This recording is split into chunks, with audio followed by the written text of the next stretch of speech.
ये कहानी है उस वीरांगना की जिसने साहस, संकल्प और शौर्य से इतिहास के पन्नों में अमर स्थान बनाया।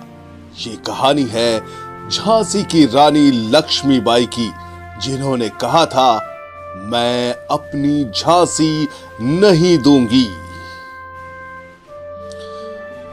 1828 में वाराणसी के एक ब्राह्मण परिवार में जन्मी मणिकर्णिका, जिन्हें सब प्यार से मनु कहते थे। बचपन से ही मनु असाधारण प्रतिभा की धनी थी। जब बाकी लड़कियां गुड़ियों से खेलती थी, मनु घुड़सवारी और तलवारबाजी में महारत हासिल कर रही थी। उनके पिता मोरोपंत तांबे एक बुद्धिमान व्यक्ति थे और उन्होंने मनु को पढ़ने लिखने के साथ साथ शस्त्र कला भी सिखाई।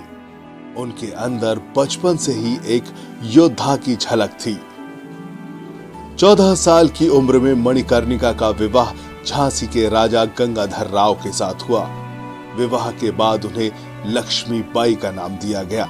झांसी के लोगों ने उन्हें दिल से अपनाया और उन्होंने भी झांसी को अपनी कर्म भूमि बना लिया। 1851 में लक्ष्मीबाई के पुत्र का जन्म हुआ, लेकिन कुछ महीनों बाद ही उनका निधन हो गया। ये झांसी के लिए एक बड़ा आघात था। इसके बाद राजा गंगाधर राव ने एक दत्तक पुत्र आनंद राव को गोद दिया और उसका नाम दामोदर राव रखा। लेकिन दुख यहीं समाप्त नहीं हुआ।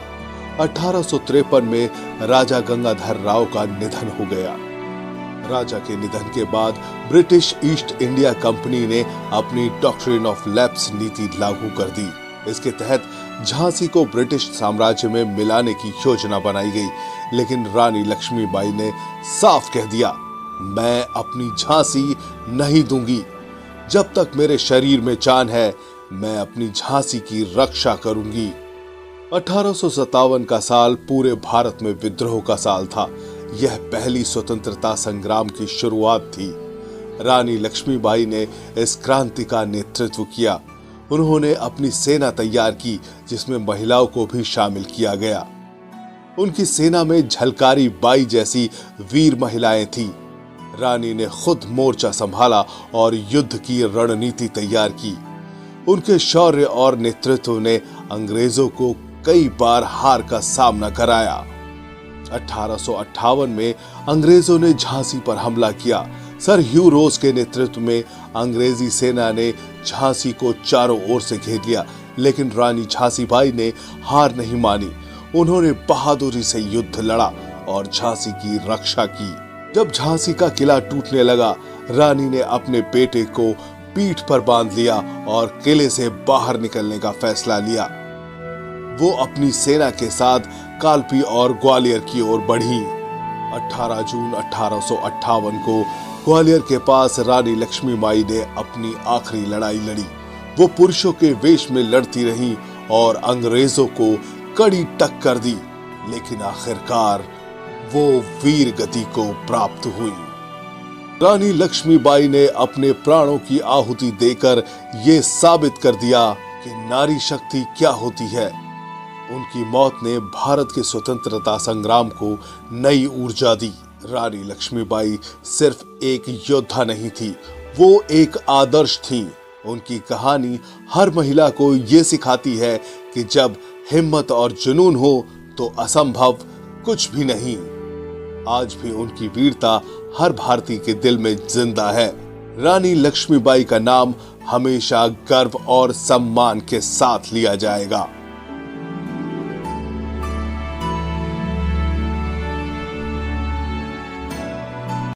लैटिन अमेरिका की धरती पर एक ऐसा शख्स पैदा हुआ जिसने शोषण, अन्याय और असमानता के खिलाफ लड़ाई को अपनी जिंदगी का मकसद बना लिया। जिसने कहा, अगर नाइंसाफी होने पर आप गुस्से से कांपने लगते हैं तो हम कॉमरेड हैं। एक ऐसा क्रांतिकारी जिसने क्यूबा की क्रांति की अगुवाई की और बाद में राज सत्ता को लात मार दी। उसका नाम था एर्नेस्टो चे गेवारा। लेकिन एक अमीर परिवार में पैदा हुए चे गेवारा आखिर कैसे बने दुनिया के सबसे बड़े क्रांतिकारी? क्यूबा में मंत्री बनने के बाद चे ने क्यों अपने पद को लात मारी और क्यों उन्होंने अपने सबसे प्रिय दोस्त फिदेल कास्त्रो का साथ छोड़ा। चे को अमेरिका अपना सबसे बड़ा दुश्मन क्यों समझता था? आखिर क्यों और कैसे अमेरिका ने चे की हत्या कराई? चलिए तलाश करते हैं इन सभी सवालों के जवाब। देखिए हमारी खास पेशकश, चे गेवारा, हस्ता ला विक्टोरिया सिएम्प्रे। 14 जून 1928 को अर्जेंटीना के रोसारियो शहर में एक संपन्न परिवार में चे गेवारा का जन्म हुआ। उन्हें बचपन से ही पढ़ने का बहुत शौक था।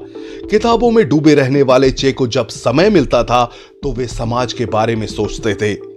युवावस्था तक पहुंचते पहुंचते उन्होंने करीब 3000 से ज्यादा किताबें पढ़ ली थी। चे अक्सर कहते थे, एक क्रांतिकारी का पहला कर्तव्य अपने आप को शिक्षित करना है।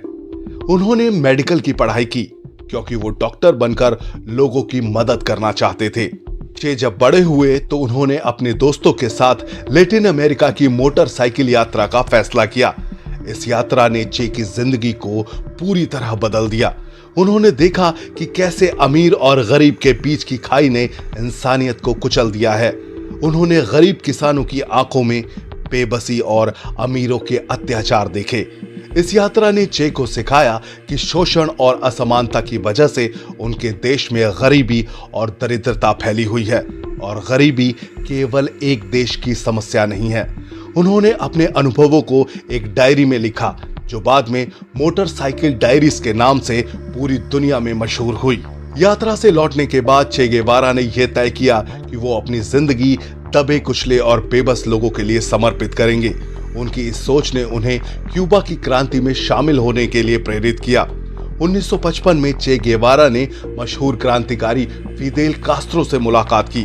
फिदेल ने चे से पूछा कि क्रांति के रास्ते पर वो डरेंगे तो नहीं।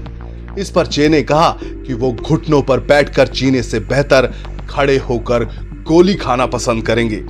इसके बाद दोनों ने मिलकर क्यूबा को अमेरिका के कठपुतली तानाशाह बतिस्ता से आजाद कराने का संकल्प लिया। चे ने कास्त्रो के साथ मिलकर गुरिल्ला युद्ध का नेतृत्व किया। क्यूबा के जंगलों में क्रूर बतिस्ता सैनिकों से क्रांतिकारियों का भीषण युद्ध हुआ। ये लड़ाई कई सालों तक चली। आखिरकार चे और फिदेल कास्त्रो के नेतृत्व में क्यूबा की क्रांति सफल हुई और तानाशाह बतिस्ता को उखाड़ फेंका गया। 1959 में क्यूबा आजाद हुआ और फिदेल कास्त्रो राष्ट्रपति बने। चे को नेशनल बैंक ऑफ क्यूबा का अध्यक्ष बनाया गया और बाद में वे उद्योग मंत्री भी बने। चे ने क्यूबा में शिक्षा और स्वास्थ्य के क्षेत्र में महत्वपूर्ण बदलाव किए। उन्होंने एक ऐसी व्यवस्था बनाई जहां हर व्यक्ति समान हो। क्यूबा की सफलता के बाद भी चे शांत नहीं बैठे। उनका मानना था कि क्रांति सिर्फ एक देश तक सीमित नहीं रह सकती। वे अफ्रीका और बोलीविया जैसे देशों में क्रांति की अलग जगाने निकल पड़े। गेवारा ने 1965 में क्यूबा छोड़ दिया और कुछ महीनों के लिए अफ्रीका गए। उन्होंने कांगो में बागियों को गुरिल्ला युद्ध की ट्रेनिंग दी। 1966 में वो गुप्त रूप से क्यूबा लौट आए। क्यूबा से वो बोलीविया गए और वहां बागी सेना का नेतृत्व किया। 9 जून 1967 को बोलीविया की सेना ने अमेरिकी खुफिया एजेंसी CIA की मदद से चे गेवारा को पकड़ लिया। जब CIA के एजेंट उन्हें गोली मारने जा रहे थे तो वो डर से थर-थर कांप रहे थे। ऐसे में चे जोर से चिल्लाए और उन्होंने कहा, मैं जानता हूं तुम मुझे मारने के लिए यहां आए हो। गोली मारो कायरो, तुम महज एक आदमी को मारने जा रहे हो। इसके बाद चली ताबड़तोड़ गोलियों ने चे की ललकार को हमेशा के लिए खामोश कर दिया, लेकिन उनकी मौत ने उन्हें अमर बना दिया। अमेरिका चे को मारने में सफल हो गया, लेकिन उनके क्रांति के सपने को नहीं मार सका। चे गेवारा एक नाम नहीं बल्कि एक विचारधारा बन गए। उनकी तस्वीर आज भी संघर्ष और क्रांति का प्रतीक मानी जाती है। चे गेवारा ने हमें सिखाया कि अन्याय के खिलाफ खड़ा होना और अपनी पूरी ताकत से लड़ना, यही सच्ची इंसानियत है। सारी दुनिया के क्रांतिकारी आज भी उनसे प्रेरणा लेते हैं। अन्याय के खिलाफ उनकी जंग को हम सलाम करते हैं।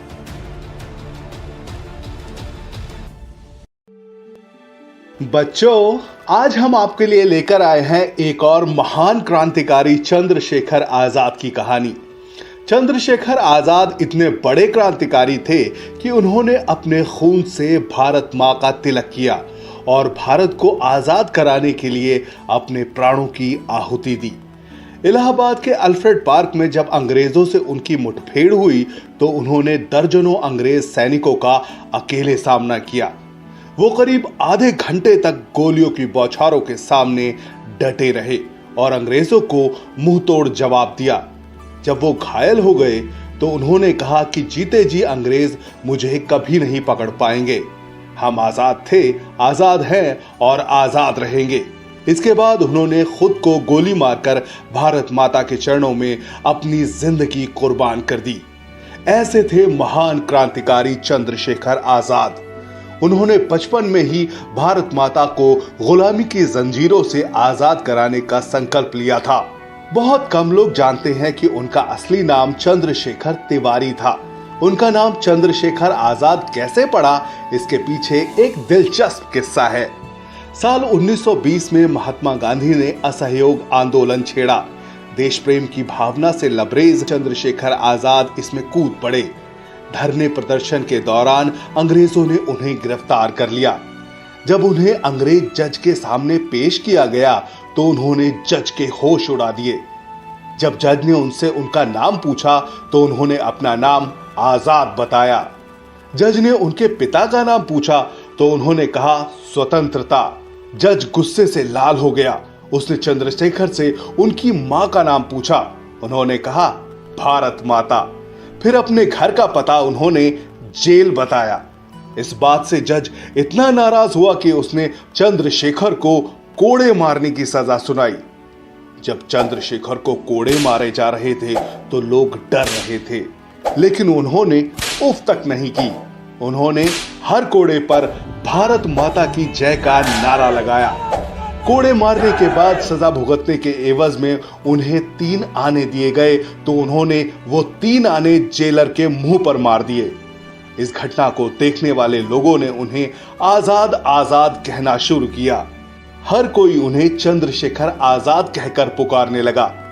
आज भी कोई जब चंद्रशेखर आजाद का नाम लेता है तो हमारे जहन में मूंछों पर ताव देते हुए एक बहादुर और निर्भीक क्रांतिकारी की तस्वीर उभरती है। सच में चंद्रशेखर आजाद जैसे आजाद जिए वैसे ही वो आजाद रहते हुए अमर हो गए। भारत माता के इस वीर सपूत को शत शत नमन।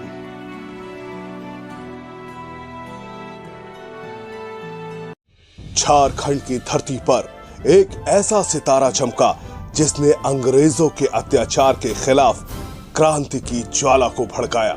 वो शख्स कोई और नहीं था बल्कि बिरसा मुंडा थे। एक आदिवासी योद्धा, एक समाज सुधारक और एक ऐसा क्रांतिकारी जिनके नाम से अंग्रेजों की नींदें उड़ जाती थी, जिन्होंने नारा दिया ऊल गुलान। ऊल गुलान मतलब महाविद्रोह।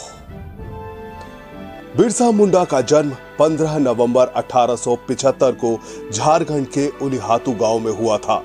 बचपन से ही बिरसा ने अपने समाज में फैली कुरीतियों और अंग्रेजों के अत्याचार को देखा। अंग्रेज अपनी कुटिल नीति से आदिवासियों को उनके जल, जंगल, जमीन और प्राकृतिक संसाधनों से बेदखल कर रहे थे। 19वीं शताब्दी के अंत में अंग्रेजों की लागू की गई जमींदारी प्रथा और राजस्व व्यवस्था के खिलाफ बिरसा मुंडा ने जंग छेड़ दी। यह कोई आम विद्रोह नहीं था। यह आदिवासी अस्मिता, स्वायत्तता और संस्कृति को बचाने के लिए महायुद्ध था। पिछले सभी विद्रोहों से सीखते हुए बिरसा मुंडा ने सभी आदिवासियों को संगठित किया और अंग्रेजों के खिलाफ उल गुलान का ऐलान किया। इस दौरान बिरसा मुंडा का ध्यान मुंडा समुदाय की गरीबी की ओर गया। आदिवासियों का जीवन बदहाली और अभावों से भरा हुआ था और इस स्थिति का फायदा मिशनरी उठाते थे। मिशनरी आदिवासियों को ईसाईयत का पाठ पढ़ाते थे। बिरसा मुंडा वैष्णव धर्म की ओर मुड़ गए और आदिवासियों को धर्म एवं संस्कृति से जुड़े रहने के लिए कहते थे और साथ ही मिशनरियों के कुचक्र से बचने की सलाह भी देते थे। धीरे धीरे लोग बिरसा मुंडा की कही बातों पर विश्वास करने लगे और मिशनरियों की बातों को नकारने लगे। इससे बिरसा मुंडा इतने मशहूर हो गए कि लोग उन्हें धरती आबा कहकर पुकारने लगे। अपनी गतिविधियों की वजह से आदिवासी पुनरुत्थान के नायक बिरसा मुंडा अंग्रेजों के साथ साथ अब मिशनरियों की आंखों में भी खटकने लगे थे।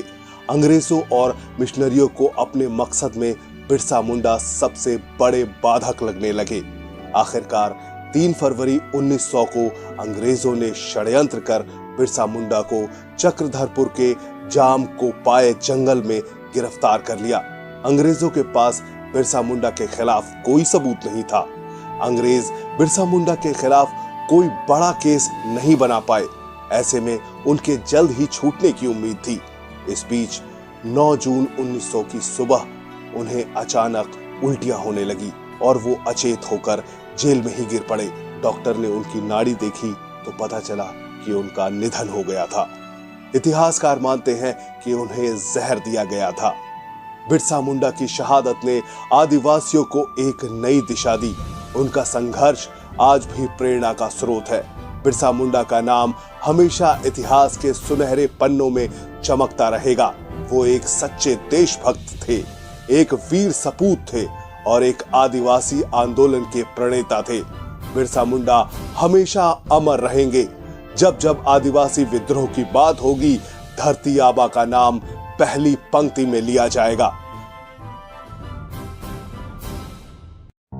13 अप्रैल 1919 का वो खौफनाक दिन जब 2 कांग्रेस नेताओं को अरेस्ट करने के विरोध में पंजाब के अमृतसर में हजारों की तादाद में लोग जलियांवाला बाग में जमा हुए। ये लोग शांति के साथ विरोध प्रदर्शन कर रहे थे। तभी अंग्रेज जनरल रेजिनाल्ड डायर वहां पहुंचता है और अंग्रेज सैनिकों को निहत्थे मासूम लोगों पर फायरिंग का आदेश देता है। इसके बाद बंदूक की गोलियों के बीच पुरुषों, महिलाओं और बच्चों की चीखों से पूरा जलियांवाला बाग गूंजने लगता है। अंग्रेजों की बंदूकें तब तक आग उगलती रहीं जब तक कि वहां मौजूद एक भी शख्स जिंदा रहा। जनरल डायर ने जलियांवाला बाग को शमशान बना दिया। इस रक्तपात के दौरान एक 20 साल का नौजवान किसी तरह बच गया। वो लाशों के अंबार को देखकर फूट फूट कर रो रहा था। उसने जनरल डायर और गोली चलाने का आदेश देने वाले पंजाब के गवर्नर जनरल माइकल ओडायर से इस हत्याकांड का बदला लेने की कसम खाई। ये शख्स और कोई नहीं बल्कि महान क्रांतिकारी सरदार ऊधम सिंह थे। सरदार ऊधम सिंह का जन्म 26 दिसंबर 1899 को पंजाब के संगरूर के सुनाम गांव में हुआ था। उनके पिता सरदार तेहाल सिंह रेलवे में चौकीदार थे। ऊधम सिंह का बचपन का नाम शेर सिंह था। जब ऊधम सिंह 7 साल के थे तो उनकी माता और पिता दोनों ने दुनिया को अलविदा कह दिया। इसके बाद उन्हें अमृतसर के सेंट्रल खालसा अनाथालय भेज दिया गया। इसी अनाथालय में शेर सिंह को ऊधम सिंह का नाम दिया गया। ऊधम सिंह शहीद भगत सिंह को अपना गुरु मानते थे। जब ऊधम सिंह बड़े हुए तो उन्होंने सभी धर्मों के लोगों में एकता बनाने के लिए अपना नाम बदलकर राम मोहम्मद सिंह आजाद रख लिया। साल 1918 में ऊधम सिंह ने मैट्रिक की परीक्षा पास की और 1919 में उन्होंने अनाथालय को अलविदा कह दिया और आजादी के आंदोलन में कूद पड़े। ऊधम सिंह के कानों में दिन रात जलियांवाला बाग में शहीद हुए लोगों की चीखें गूंजती रहती थीं। ऐसे में उन्होंने अपने साथियों के साथ चंदा इकट्ठा किया और अंग्रेजों से बदला लेने के लिए लंदन चले गए। लंदन पहुंचने पर पता चला कि जनरल रेजिनाल्ड डायर की ब्रेन हैमरेज से मौत हो गई। अब उन्होंने दूसरे हत्यारे जनरल माइकल ओडायर को मारने की योजना बनाई। 6 साल तक वो जनरल डायर को मारने का मौका तलाशते रहे। आखिरकार 13 मार्च 1940 को उन्हें वो मौका मिल ही गया। 13 तारीख को रॉयल सेंट्रल एशियन सोसाइटी की लंदन के कॉक्सटन हॉल में एक बैठक थी। वहां जनरल माइकल ओडायर को भी आना था। ऊधम सिंह ने अपनी बंदूक को एक मोटी सी किताब में छुपाया और वहां पहुंच गए। उन्होंने मौका पाते ही जनरल ओडायर पर फायरिंग की। 2 गोलियां लगने से जनरल ओडायर वहीं ढेर हो गया। ऊधम सिंह गिरफ्तार कर लिए गए। लंदन की अदालत में उनके ऊपर जनरल डायर की हत्या करने का मुकदमा चला। 4 जून 1940 को ऊधम सिंह को जनरल माइकल ओ'डवायर की हत्या का दोषी माना गया। उन्हें 31 जुलाई 1940 को पेंटन विलेज जेल में फांसी दे दी गई और ऊधम सिंह सदा के लिए अमर हो गए। हद तो तब हो गई जब जालिम अंग्रेजों ने ऊधम सिंह की अंतिम रस्मों को भी वहां पूरा नहीं होने दिया। आजादी के बाद साल 1974 में ब्रिटेन ने उनके अवशेष भारत को सौंपे और भारत में विधिवत उनका अंतिम संस्कार किया गया। भारत का इतिहास अंग्रेजों के घर में घुसकर एक जालिम को उसके किए की सजा देने वाले सरदार ऊधम सिंह को हमेशा याद रखेगा। हम सरदार ऊधम सिंह को कोटि कोटि नमन करते हैं और उन्हें क्रांतिकारी सलाम पेश करते हैं।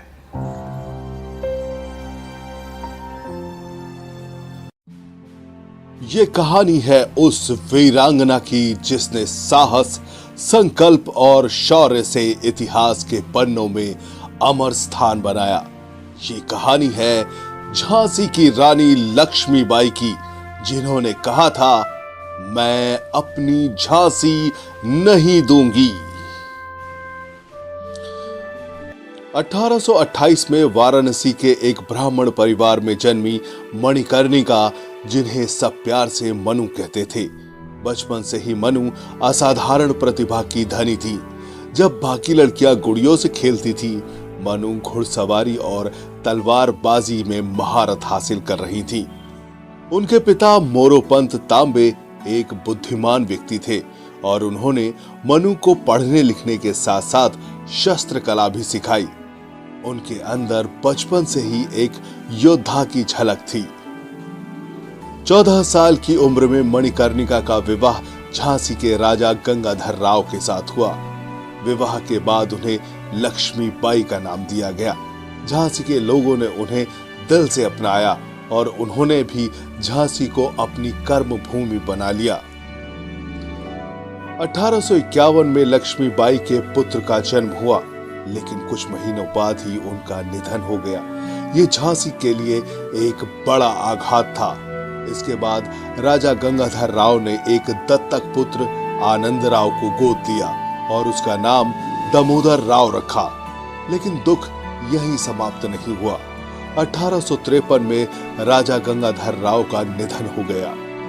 राजा के निधन के बाद ब्रिटिश ईस्ट इंडिया कंपनी ने अपनी डॉक्ट्रिन ऑफ लैप्स नीति लागू कर दी। इसके तहत झांसी को ब्रिटिश साम्राज्य में मिलाने की योजना बनाई गई, लेकिन रानी लक्ष्मीबाई ने साफ कह दिया, मैं अपनी झांसी नहीं दूंगी। जब तक मेरे शरीर में जान है, मैं अपनी झांसी की रक्षा करूंगी। 1857 का साल पूरे भारत में विद्रोह का साल था। यह पहली स्वतंत्रता संग्राम की शुरुआत थी। रानी लक्ष्मीबाई ने इस क्रांति का नेतृत्व किया। उन्होंने अपनी सेना तैयार की, जिसमें महिलाओं को भी शामिल किया गया। उनकी सेना में झलकारी बाई जैसी वीर महिलाएं थीं। रानी ने खुद मोर्चा संभाला और युद्ध की रणनीति तैयार की। उनके शौर्य और नेतृत्व ने अंग्रेजों को कई बार हार का सामना कराया। 1858 में अंग्रेजों ने झांसी पर हमला किया। सर ह्यू रोज के नेतृत्व में अंग्रेजी सेना ने झांसी को चारों ओर से घेर लिया, लेकिन रानी झांसीबाई ने हार नहीं मानी। उन्होंने बहादुरी से युद्ध लड़ा और झांसी की रक्षा की। जब झांसी का किला टूटने लगा, रानी ने अपने बेटे को पीठ पर बांध लिया और किले से बाहर निकलने का फैसला लिया। वो अपनी सेना के साथ कालपी और ग्वालियर की ओर बढ़ी। 18 जून 1858 को ग्वालियर के पास रानी लक्ष्मीबाई ने अपनी आखिरी लड़ाई लड़ी। वो पुरुषों के वेश में लड़ती रही और अंग्रेजों को कड़ी टक्कर दी, लेकिन आखिरकार वो वीर गति को प्राप्त हुई। रानी लक्ष्मीबाई ने अपने प्राणों की आहुति देकर ये साबित कर दिया कि नारी शक्ति क्या होती है। उनकी मौत ने भारत के स्वतंत्रता संग्राम को नई ऊर्जा दी। रानी लक्ष्मीबाई सिर्फ एक योद्धा नहीं थी, वो एक आदर्श थी। उनकी कहानी हर महिला को ये सिखाती है कि जब हिम्मत और जुनून हो तो असंभव कुछ भी नहीं। आज भी उनकी वीरता हर भारतीय के दिल में जिंदा है। रानी लक्ष्मीबाई का नाम हमेशा गर्व और सम्मान के साथ लिया जाएगा।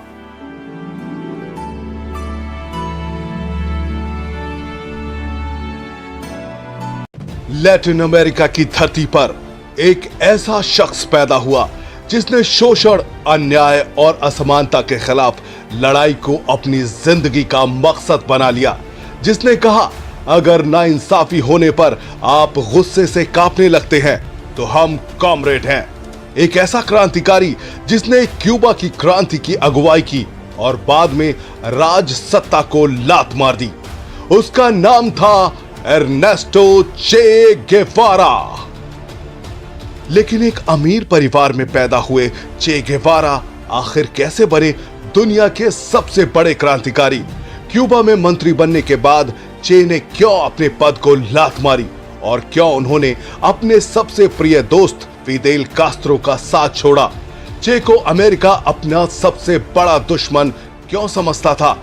आखिर क्यों और कैसे अमेरिका ने चे की हत्या कराई? चलिए तलाश करते हैं इन सभी सवालों के जवाब। देखिए हमारी खास पेशकश, चे गेवारा, हस्ता ला विक्टोरिया सिएम्प्रे।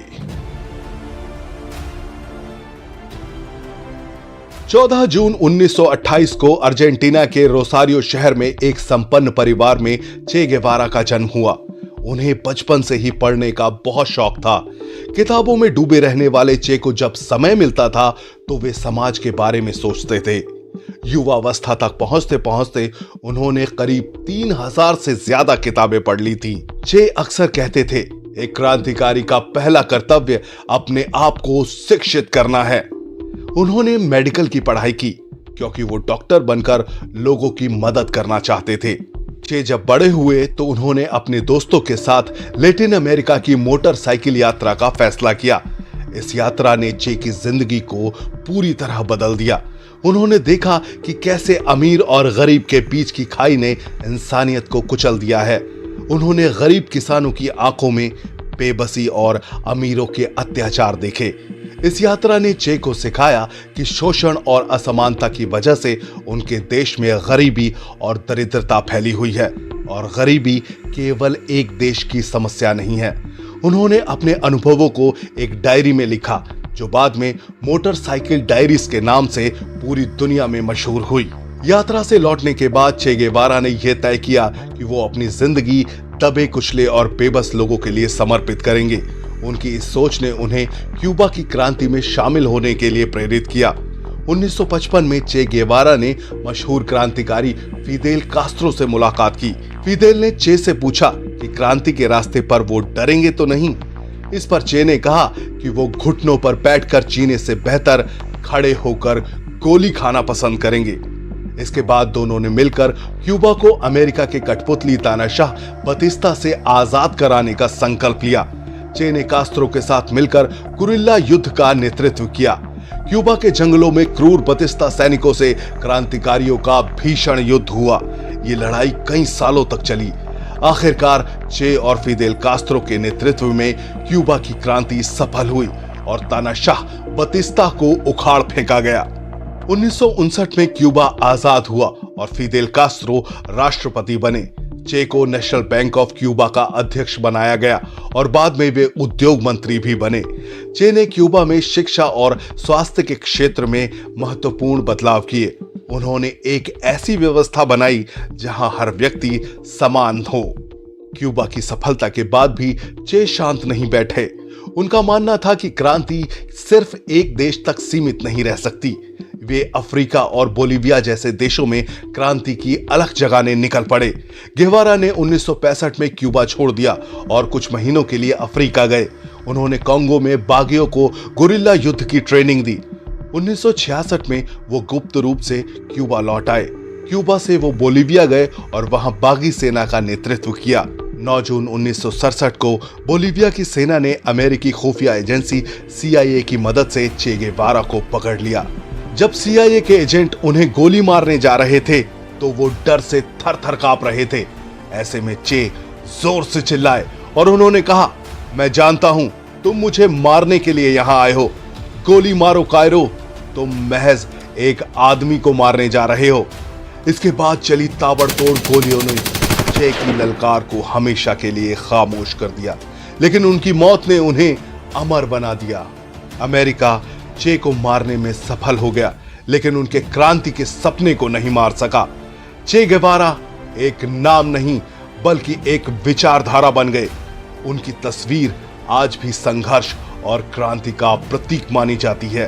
चे गेवारा ने हमें सिखाया कि अन्याय के खिलाफ खड़ा होना और अपनी पूरी ताकत से लड़ना, यही सच्ची इंसानियत है। सारी दुनिया के क्रांतिकारी आज भी उनसे प्रेरणा लेते हैं। अन्याय के खिलाफ उनकी जंग को हम सलाम करते हैं।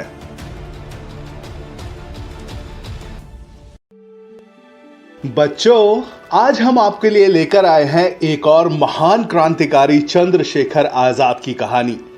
चंद्रशेखर आजाद इतने बड़े क्रांतिकारी थे कि उन्होंने अपने खून से भारत मां का तिलक किया और भारत को आजाद कराने के लिए अपने प्राणों की आहुति दी। इलाहाबाद के अल्फ्रेड पार्क में जब अंग्रेजों से उनकी मुठभेड़ हुई तो उन्होंने दर्जनों अंग्रेज सैनिकों का अकेले सामना किया। वो करीब आधे घंटे तक गोलियों की बौछारों के सामने डटे रहे और अंग्रेजों को मुंह तोड़ जवाब दिया। जब वो घायल हो गए तो उन्होंने कहा कि जीते जी अंग्रेज मुझे कभी नहीं पकड़ पाएंगे। हम आजाद थे, आजाद हैं और आजाद रहेंगे। इसके बाद उन्होंने खुद को गोली मारकर भारत माता के चरणों में अपनी जिंदगी कुर्बान कर दी। ऐसे थे महान क्रांतिकारी चंद्रशेखर आजाद। उन्होंने बचपन में ही भारत माता को गुलामी की जंजीरों से आजाद कराने का संकल्प लिया था। बहुत कम लोग जानते हैं कि उनका असली नाम चंद्रशेखर तिवारी था। उनका नाम चंद्रशेखर आजाद कैसे पड़ा, इसके पीछे एक दिलचस्प किस्सा है। साल 1920 में महात्मा गांधी ने असहयोग आंदोलन छेड़ा। देश प्रेम की भावना से लबरेज चंद्रशेखर आजाद इसमें कूद पड़े। धरने प्रदर्शन के दौरान अंग्रेजों ने उन्हें गिरफ्तार कर लिया। जब उन्हें अंग्रेज जज के सामने पेश किया गया